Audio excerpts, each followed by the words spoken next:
Ребята, всем привет, ребята.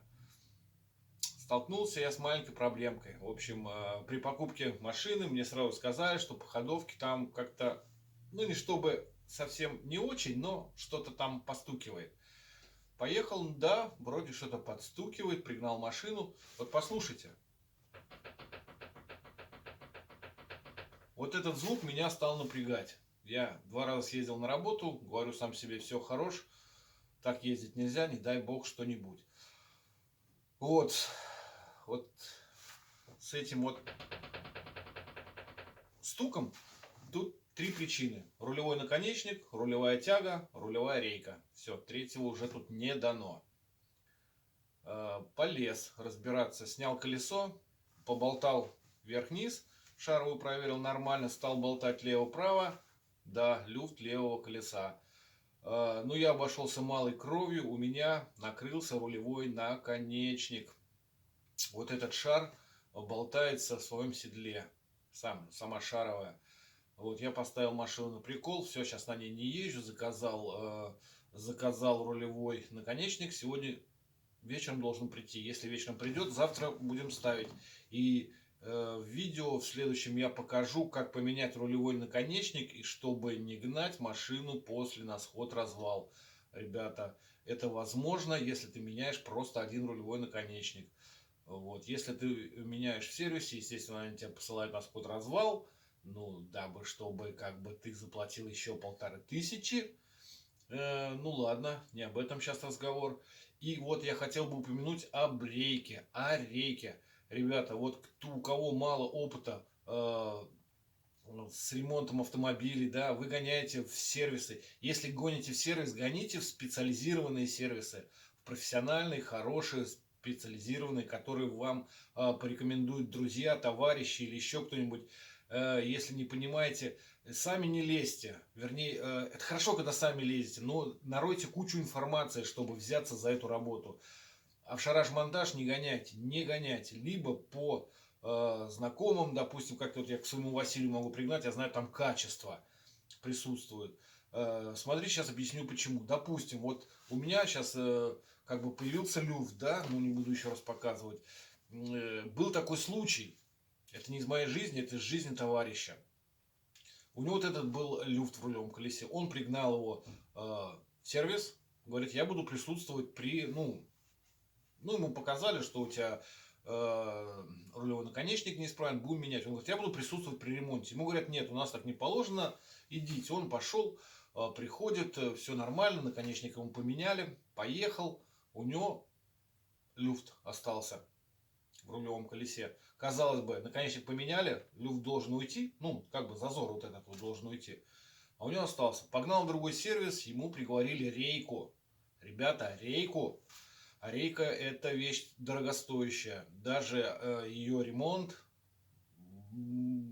хорошо обходится в общем. Цифр, ну, точно не буду называть, потому что везде по-разному. Ну, а новая рейка, я уже молчу про стоимость ее. Вот. Что сделали они? Они когда меняли, вместе с наконечником они им еще рулевые тяги приговорили. Когда меняли рулевую тягу, когда меняют рулевую тягу, надо фиксировать вот сама рейка, да, корпус рейки, внутри стоит вал, ну как показать, неприлично показать, так в общем вал, внутри стоит зубчатый вал, вот, и при помощи, вот крутим мы руль, да, руль идет карданчик, идет металлический стержень, и в конце этого металлического стержня, в общем, червячная передача, которая крутит, вращает, перемещает вот эту рейку внутри корпуса, зубчатую рейку. Вот. И когда откручивают, либо закручивают рулевую тягу, обязательно надо эту рейку фиксировать. А иначе получается, что мы срываем эти гайки, закручиваем, и мы этот зубчатый вал, получается, туда-сюда. Вот так вот он у нас шевелится. То есть крутим с усилием ключом, мы его провернули немножко. И получается люфт этой рулевой зубчатой рейки в самом корпусе. Это очень плохо. Ну, не знаю, как во всех автомобилях, а вот именно в Фордах это болезнь, блин, это проклятие, блин, Фордов. Вот эти вот рейки. Там стоит вот эта поджимная пробка, она пластиковая. И многие лезут под машину сами, подтягивают эту пробку. Это неправильно, ребята. Чтобы все правильно отрегулировать, надо снять рейку.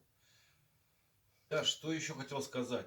Мне очень жаль тех молодых людей, которые гонят машину в автосервис, тех девчонок, да, которые приехали, говорят, что-то у меня там гремит, надо разобраться. Ребята, поймите, ведь грохот в ходовой, вот эти вот стуки, они же подразделяются на несколько, ну, как бы подпунктов. Допустим, отдает у вас биение, допустим, при торможении в педаль тормоза, либо в руль, смотрите, диски тормозные, суппорта колодки, да. Если у вас гремит, стучит в днище, прям вот чувствуете, прям чуть ли не под сиденьем, да, вот, ну, в районе педалей, да, в днище стучит, пожалуйста, сразу обращайте внимание, стойки стабилизатора, втулки стабилизатора. Ну, это первые такие причины, да. Ну, вот. Ну, там, ну, как бы вот немножко хотя бы разделяйте, а то вы приезжаете, стук в педали, а меняете после этого в сервисе, у вас заставляют поменять всю ходовку. Ребят, я этим видео ни к чему вас не призываю. Я просто хочу, чтобы вы аккуратнее обслуживали свою ходовую часть. Если не вы, то пригоняйте в сервис. Вы, когда вот даже вот простой пример приведу, вам будут менять рулевую тягу, да, а вы спросите у мастера, скажите, а вы будете фиксировать рулевую рейку, либо нет? Что он вам на это ответит? Если скажет, да, конечно, ну, у него выхода не будет больше, просто как ее зафиксировать. А если нет, вы там ушли куда-нибудь, ну зачем ему это? Он просто ключ вставил, херанул, открутил, также закрутил, там с трубой, тут вал провернул, и все, и будь здоров. Так что, ребята, следите за своей ходовой частью автомобиля, и удачных вам дорог.